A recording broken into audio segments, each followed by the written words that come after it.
doctor Julio Mazzoleni. Hola, doctor, ¿cómo está? Bienvenido. A su lado se encuentra la doctora Elena Candia. Ella es presidenta de la Sociedad Paraguaya de Infectología. Gracias, Elena, por estar aquí. Y de este lado nos está la acompaña doctora Rosana González, es del Sindicato Nacional de Médicos. ¿Qué tal, doctora? ¿Cómo estás? Buenas noches a ustedes y a toda la audiencia. Y está también la licenciada Mirna Gallardo, presidenta de la Asociación Paraguaya de Enfermería. ¿Qué tal, licenciada? ¿Cómo estás? Gracias por venir. Bueno, comenzamos con el doctor Mazzoleni. Hoy ni un solo caso positivo, ministro. Ni un solo caso positivo, realmente muy auspicioso. Nosotros siempre nos da mucha satisfacción. Naturalmente sabemos que hay que ver un poco la fotografía de la semana, que es un poco más fidedigna. No obstante, siempre es un día alentador, ¿verdad? Ministro, en esa línea, ya tuvimos falsos positivos en Paraguay. O sea, Vigilancia de la Salud tiene casos que de repente dijo, reportamos 15, 20 casos positivos, porque algunos días tuvimos unos picos bastante altos, y tuvimos casos de falsos positivos. Sí, los hemos tenido, sobre todo en el periodo de ajuste. Recordarán ustedes que hemos hablado de que laboratorios privados en su fase de inicial tenían que enviar sus positivos y una parte de sus negativos. Esto tenía que ser controlado. De hecho, sigue siéndolo por el laboratorio central en un proceso previamente pactado, y bueno, hemos tenido casos como es de esperar. No es un laboratorio que se hace con mucha facilidad, es bastante complejo. ¿Y cómo compensaban esos falsos positivos? Cuando ya los habían informado y sin embargo... No se dieron de esa manera, más bien se dieron como positivos que eventualmente al ser chequeados en el Ministerio de Salud, digamos, tuvimos un resultado diferente y entonces ahí se dio. Se redujo otra vez el número de muestras. ¿Por qué? ¿Perdón? Se redujo el número de muestras. Porque es fin de semana, Luis, el Senaxa ni el IX trabajan fin de semana, ¿verdad? Pero también es cierto que las muestras se reducen algo los fines de semana. Me refiero a la gente que... Pero la gente tiene miedo de hacerse el test, porque ya dijiste eso, ministro. Sí, hay un componente de eso.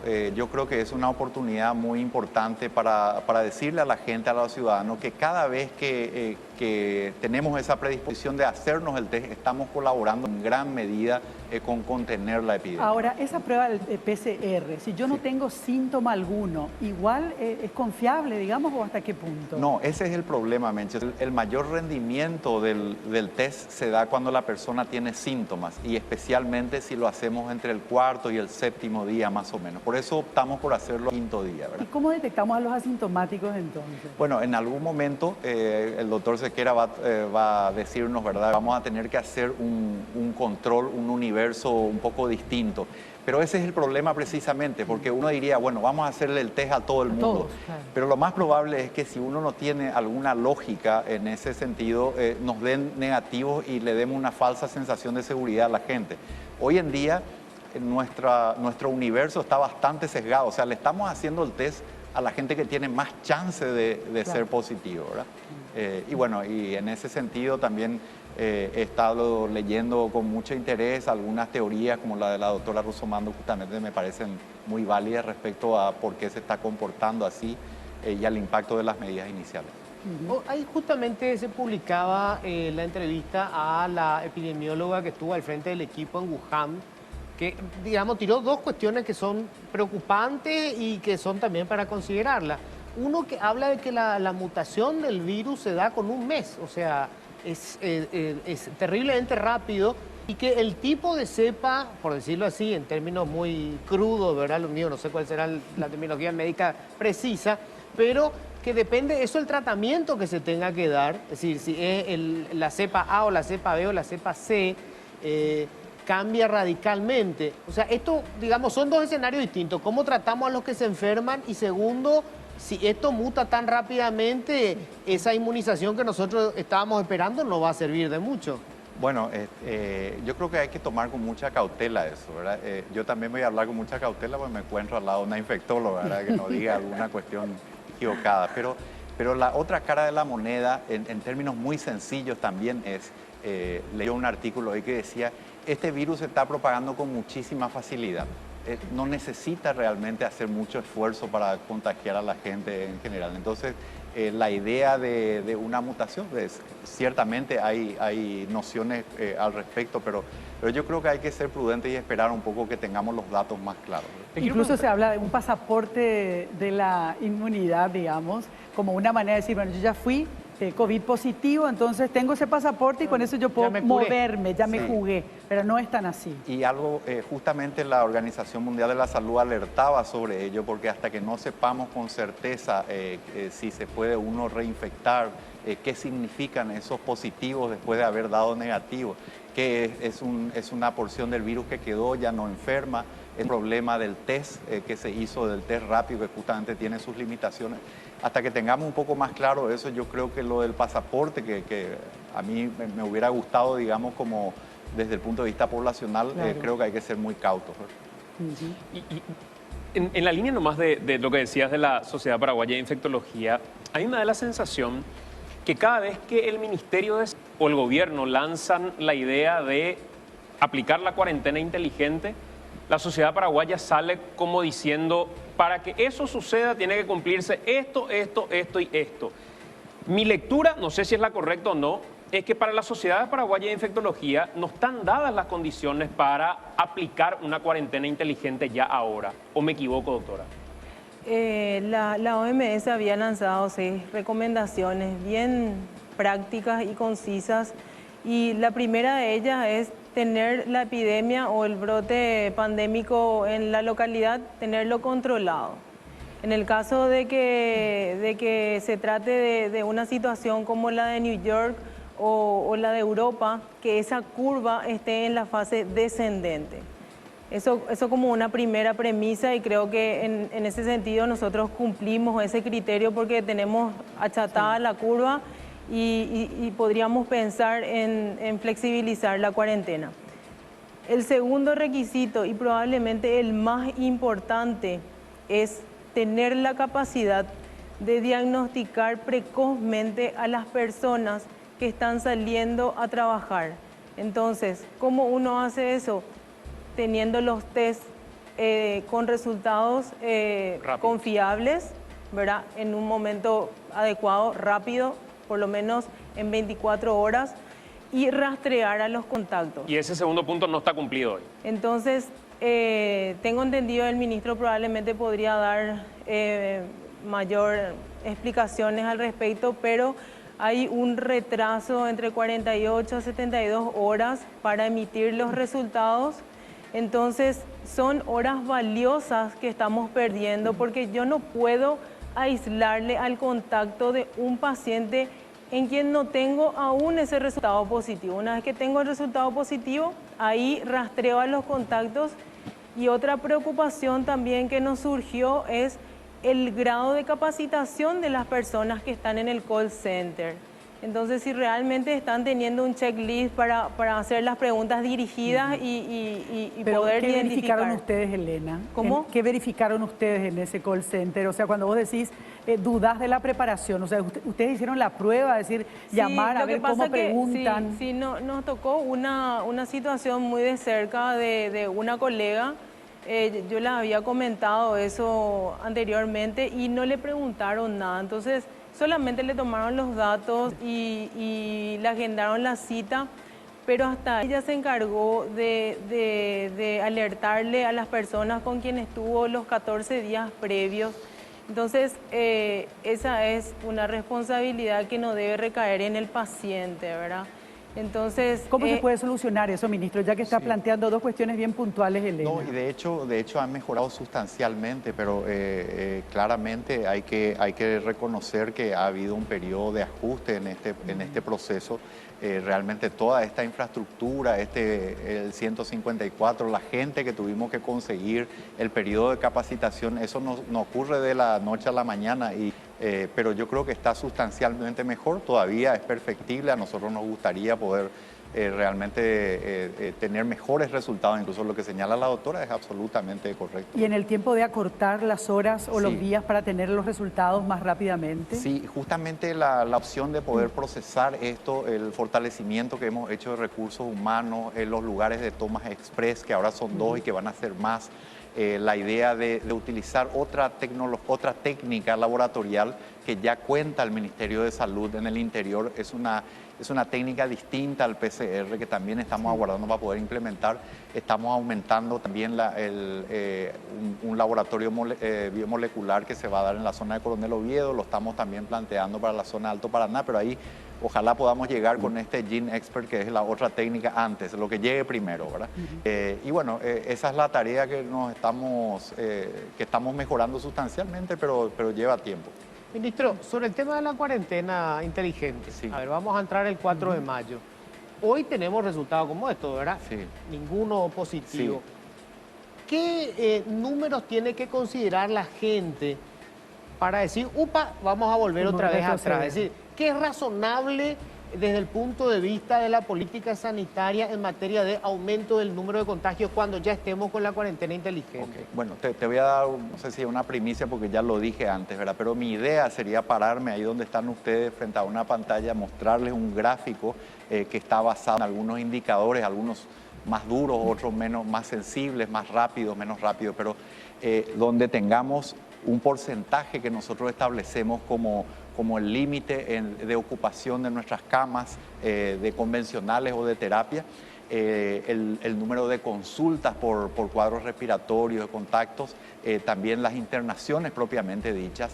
Entonces, en base a eso, nosotros vamos a ver una línea que aumenta. Cuando llega a ese corte, ahí volvemos a la fase anterior, nos quedamos, retrocedemos lo que haga falta. Eso lo vamos a hacer de manera transparente. Sabrán, si recuerdan la línea de tiempo que planteamos cuando damos los parámetros generales de la cuarentena inteligente, se darán cuenta que hay periodos como de 21 días, que tampoco está escrito en piedra, eso se puede adelantar. Pero antes hay un día específico en el cual hacemos una valoración que queremos hacerlo como metas, de manera y nosotros transparente. todos podemos seguir, decimos, uy, estamos cerca. Exacto. Tocamos eso, volvemos para atrás otra No vez. solamente eso, sino que debiéramos todos corregirnos, ¿verdad? O sea, nosotros mismos, la gente va a decir, va a mirar eso, no, ahora tenemos que cortar o tenemos que empezar, o ojo cómo estamos yendo. No sé si terminaste la idea, Elena, porque estabas mencionando las cuestiones que tienen que darse necesariamente para ir a esa cuarentena inteligente. Mencionaste sobre dos. todo saber si Claro. es que, concretamente, para pasar al otro sector, Sí. si es que con esos requisitos de la OMS cumplimos y la Sociedad Paraguaya de Infectología acompaña la idea del Ministerio de Salud de aplicar esta cuarentena inteligente, ¿o te parece que no cumplimos, doctora?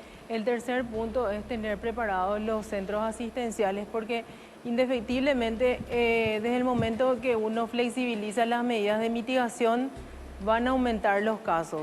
Y considerando lo que mencionó el señor ministro, esta es una enfermedad, es un virus sumamente contagioso.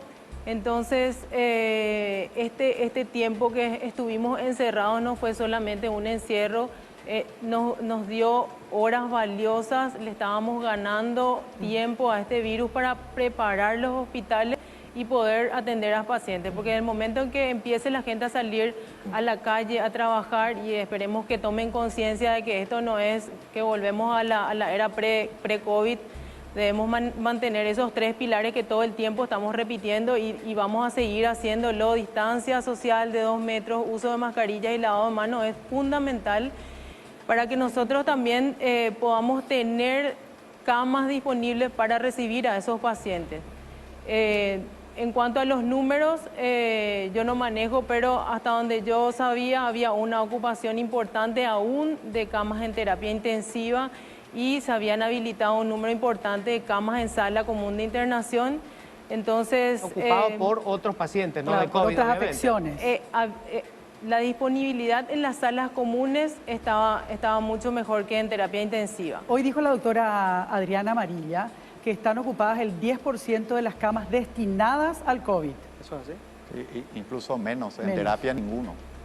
Pero por Reconociendo personas que no tienen- nuestras limitaciones. ¿Verdad? Claro. Hoy no tenemos, hoy no tenemos ningún paciente en terapia En terapia intensiva, Claro. con COVID, paciente COVID. COVID. Claro, por eso. COVID. Claro. Pero Exacto. le quería preguntar a la doctora Rosana, que tener un poco la visión desde los médicos, ¿verdad? Vamos a empezar con la cuarentena inteligente. Ustedes van a estar en el campo de batalla. ¿Cuál es el escenario que están viendo? Nosotros como médicos todavía no nos sentimos seguros en ese campo de batalla por 2 motivos. Falta coordinación todavía dentro de los hospitales, hay mucha descoordinación entre un solo hospital donde fue dividido en dos sectores, en respiratorio y no respiratorio, y también entre las ciudades que dividieron los servicios de IPS haciendo respiratorio y ministerio haciendo polivalente. Una descoordinación, y con relación a los equipos de bioseguridad también seguimos recibiendo quejas, denuncias de nuestros colegas que los equipos no están garantizados, no se les entrega diariamente el equipo que van a necesitar y tampoco el stock dentro de los hospitales está garantizado. Nosotros queríamos saber de parte del ministerio realmente si ese cargamento llegó. Tampoco como gremio médico, también estamos en contacto con el Círculo Paraguayo de Médicos, con la doctora Gloria Mesa, preguntándonos si realmente esos equipos ya están en Paraguay y cuándo van a ser distribuidos a los hospitales. Se habla de ese tiempo de preparación, ya llevamos más de 40 días con la preparación, pero todavía no contamos con la seguridad para el desempeño de nuestras funciones dentro de los servicios.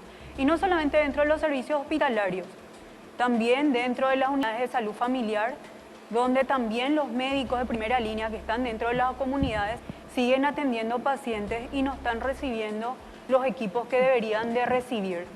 Vuelvo a repetir, y lo dije innumerables veces y digo acá frente al ministro, la mayor parte de los médicos y enfermeras también están comprando sus equipos de bioseguridad, sus tapabocas, sus chalecos, sus mamelucos, como para poder garantizar esa atención. Lo que a nosotros nos preocupa, ahora todavía estamos en un momento de calma, con esta flexibilización podrían aumentar los casos, podríamos disparar también inclusive porque nada es muy cierto. Entonces nosotros tenemos que tener esa garantía de contar con los equipos donde ya tienen que estar y que el Ministerio de Salud nos diga vamos a tener en tanto tiempo o sencillamente no vamos a tener. En el caso de que nos digan no vamos a tener, entonces cada médico ve cómo fabricar, cómo comprar, ¿qué es lo que no o tiene cómo concretamente? destinar. Ya, para trasladarlo al ministro, concretamente no tenemos esto. Los tapabocas no son entregados como tienen que ser entregados en los hospitales. También la mayor parte de los equipos fueron comprados por los médicos, los faciales, los mamelucos. Entendemos nosotros que evidentemente cada sector tiene su particularidad y su peculiaridad en el uso de los equipos de bioseguridad, pero esos equipos no están llegando. O si es que llegan, llegan en escasa cantidad y son racionalizados dentro de los hospitales. Esa es la situación en que nosotros, no solamente nosotros, también vuelvo a repetir, las enfermeras, los bioquímicos, los radiólogos, las limpiadoras, los porteros, todos dentro del hospital o de todos los servicios de salud deben ser cuidados. Inclusive los propios pacientes que lleguen a entrar dentro de los servicios de salud deben ser cuidados. Se les debe entregar el equipo, el tapaboca. Claro, justamente habíamos hablado con Elena hace un mes atrás, cuando el ministerio decía no se tienen que usar los tapabocas todavía, la OMS, y nosotras dijimos no, pero ¿cómo? ¿Cómo no se va a usar? Si le tenés a un paciente que está infectado y está diseminando el virus, evidentemente, ¿de qué otros cuidemos? Siendo que el que va a infectar entra dentro del servicio de salud sin un tapaboca. O inclusive en las calles, la persona va tirando el virus y dejando por donde va pasando. O sea, nos pareció medio ilógico lo que la OMS en ese momento estuvo haciendo, ¿verdad? Tenemos que tener también ciertos criterios como país, cierto sentido común también para aceptar ciertas cosas. Y lo que le pedimos al ministerio es que nos den esa respuesta y que nos diga en qué momentos vamos a contar con esos equipos. Le pasamos a la licenciada, Mejor, ¿te parece? para hacer un combo. Para hacer un combo, licenciada. Estamos muy La conectados. situación de las enfermeras, que nosotros hablamos médicos siempre, por los primeros que van a entrar ahí van a ser los enfermeros. Es y las muy enfermeras. importante lo que mencionás, ¿verdad? Aquí vemos al médico como el único eje del sistema de salud, de los servicios de salud. No es el único. Las enfermeras están ahí en primera línea, ¿verdad? Y muchas veces somos las que estamos allí, tenemos que ir a dar al médico que llegó un paciente. Entonces, me gusta lo que decís, Luis, de darle ese rol que también merece la enfermera, ¿verdad? Estamos al frente y sí, la provisión de insumos es baja todavía. Tiene que incrementarse esa cantidad de insumos en forma sustancial ya en los próximos días, ¿verdad? Es fundamental. Estamos teniendo los equipos de protección, pero todavía en forma, en poca cantidad. Eso debe incrementarse y también quiero destacar la importancia de que nos deja esta pandemia, lo que nos muestra la baja inversión que hemos tenido a lo largo de todos estos años en la salud, del Mirna, poco valor que le hemos dado a la salud. O sea, yo digo, atendiendo a un presupuesto general de gastos acorde a la realidad. ¿Qué significa, para ir más concretamente, tenemos pero tenemos poco? ¿Significa que no todas las enfermeras y enfermeros tienen? ¿Significa que tienen pero algo que es desechable lo tienen que utilizar 10 o 20 veces? ¿Qué significa es poco? Es poco, por ejemplo, llego al servicio anoche, yo al servicio de donde estoy trabajando y me da un tapaboca, ¿verdad? Eso es poco, ¿verdad? Pero tiene que ir incrementándose. ¿Por qué? Porque sabemos que tiene un uso de 4 horas. Después puede ser un caldo de cultivo ya para el profesional, para el trabajador que está usando, ¿verdad? Entonces eso es importante, ¿verdad? Articular y que los servicios se carguen con la cantidad de insumos que vamos a requerir más todavía cuando lleguemos al pico de la pandemia, como dicen los especialistas, ¿verdad? Entonces eso es importante, pero tenemos que tener presente también que el trabajo de prevención, de quedarnos en la casa, también ha tenido su efecto. Entonces eso muestra que tenemos que insistir en este momento en la provisión adecuada de todos los equipos de protección para protegerle a los trabajadores. Si nosotros no le protegemos a los trabajadores, no sé quién cuidará de la ciudadanía, ¿verdad? Tal cual, estamos totalmente desprotegidos. Sí. Ministro, ¿qué le responde? Bueno, naturalmente es una preocupación muy grande nuestra poder proveer todo esto. A la fecha hemos entregado más de 1 millón de mascarillas, 75.000 de la N95, casi 500.000 de los trajes, las batas. Entonces, naturalmente las demandas son absolutamente inusitadas. Yo les invito, por ejemplo, para que entren a la página del Ministerio de Salud, donde van a tener unos bloques de las metas que tenemos, lo que hemos obtenido a través de donaciones, las compras, donde están los recursos humanos que se han contratado. Todavía hay seguramente detalles que agradeceríamos cualquier retorno que nos puedan dar para poder mejorar y hacer más amigable. Estamos aguardando lo que tiene que ver con el suministro por parte de cooperantes, así como varios de los procesos administrativos que estamos llevando adelante. Todo tiene que hacerse con mucha transparencia. Estos procesos tienen burocracia y además tienen que luchar contra un mercado absolutamente desafiante, como lo hemos mencionado, y que sigue siéndolo, aunque ha mejorado algo, ¿verdad? En lo que tiene que ver con la propia producción, la logística, ya hemos hablado de muchos otros factores, ¿verdad? Así que pero no es sé que nuestro los interés mayor. hospitales son los que les amarretean, digamos, a la hora de entregar, parece que dosifican demasiado. Eso tiene una explicación. Hemos encontrado que la mejor forma de hacerlo, y se hace en cualquier parte del mundo, y sobre todo en aquellos países que están atravesando por una dificultad enorme por el nivel de la epidemia, es que en el día de la guardia, entonces se le da a las personas que van a entrar todo lo que tiene que ver con los equipos de protección individual.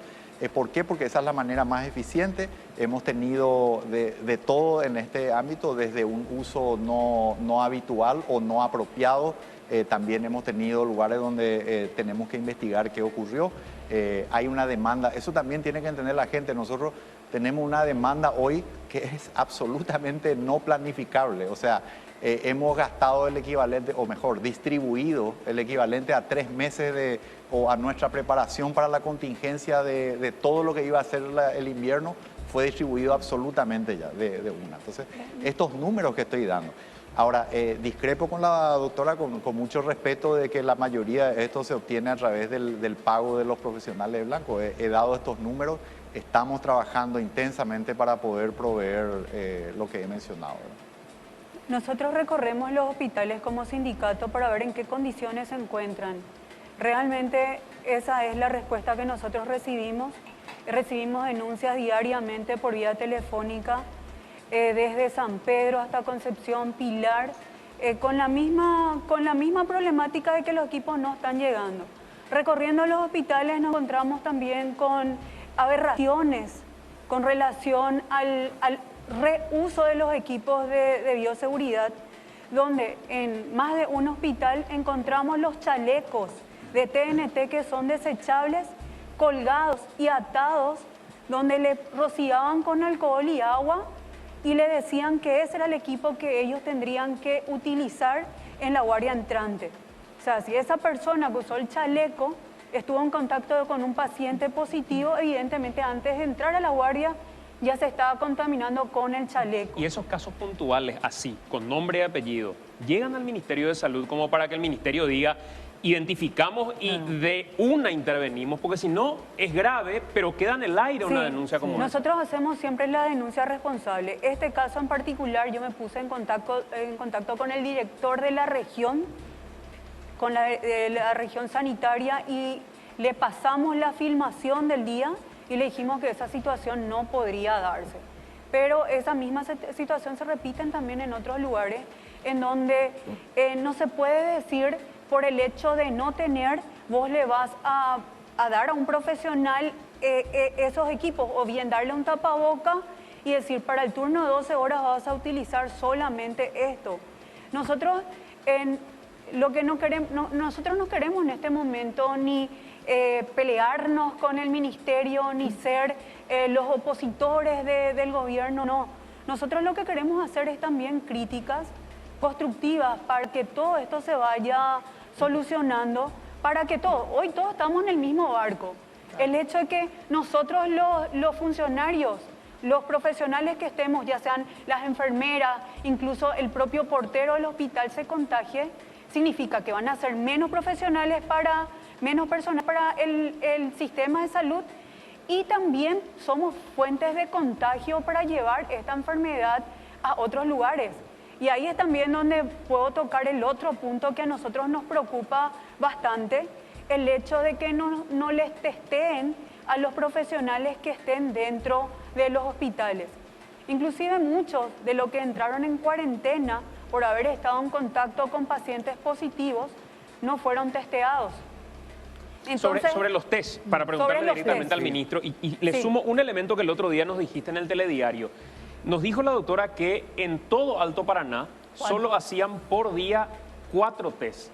¿Eso es correcto, doctor? Mire, los test que se hacen, o las tomas de muestras que se hacen en Alto Paraná son remitidas aquí a Asunción y se procesan. O sea, nosotros tenemos capacidad para procesar mucho más muestras de la que estamos teniendo.